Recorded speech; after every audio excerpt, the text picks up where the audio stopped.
Dragi otroci, lepo pozdravljeni! Danes bomo prisluhnili pravljici z naslovom Maček in škornji.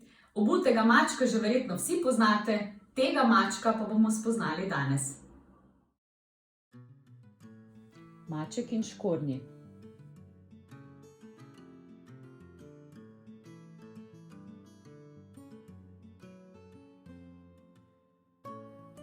Bil je nekoč reven čevljar, ki je živel s svojim mačkom. Dela ni bilo kaj prida in ko sta si delila zadnjo ribjo konzervo, je rekel čevljar: Muc, konec je. Naročil ni in ni. Mislim, da se bo moral ozreti za kakšnim novim poslom. Morda si pa prehitro obupal, je odvrnil maček. Naredi mi par najlepših škornjev, pa bom kot tvoj pomočnik poskusil dobiti nova naročila. In to se je tudi zgodilo. Muc si je obul čudovite nove škorence in odšel na lov za kupci, da bi tako čevljar spet imel delo in bi si opomogel. Globoko v temnih gozdovih je maček prišel mimo mogočnega gradu. Pravili so, da je last nekega čarovnika, ki ima skrivnostno moč, da se lahko spremeni v kar hoče. Maček je srečal čarovnika in se mu predstavil kot pomočnik najboljšega čevljarja v deželi. Slišal sem, je rekel, da se lahko spremenite v kogarkoli. Nekdo s takim neverjetnim darom in močjo pač mora imeti tudi primerno obutev.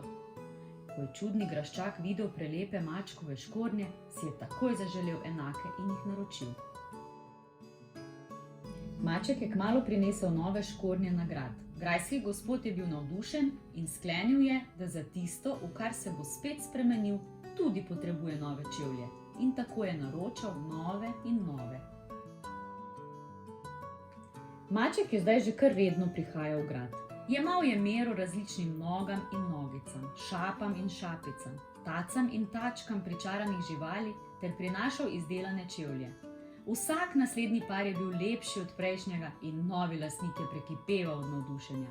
Le ena težava je bila vsem tem. Čeprav je bil coprnik neizmerno bogat, je bil tudi prav nepredstavljivo grabežljiv in skop. Če je maček povprašal po plačilu, se je v hipu spremenil v grozljivo divjo beštijo in zarjovel. Jaz sem največji, jaz sem najboljši, jaz sem nepremagljiv. Čevlji so moji, ničesar ne plačam. In pregnal je mačka z gradu. Toda prebrisani mačkon si je izmislil načrt, ki mu ga ni bilo para. Prosil je čevljarja, naj mu izdela prav poseben par škorencev in odnesel jih je v grad.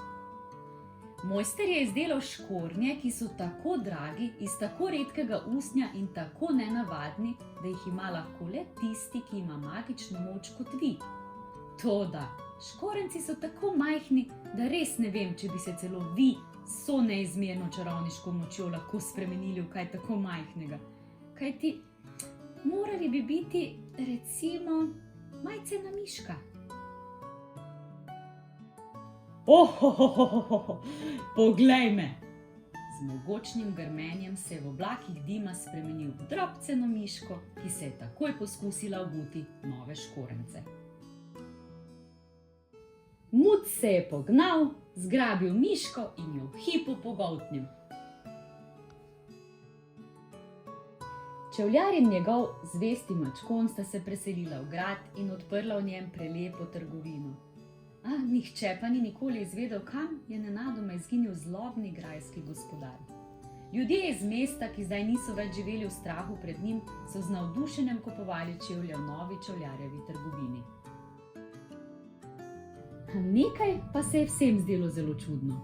Niso si namreč znali predstavljati, kdo bi lahko obul čevlje, ki so bili razstavljeni v izložbi. Še posebno tiste čudovite majcene škorence, dovolj velike komaj za kakšno miško.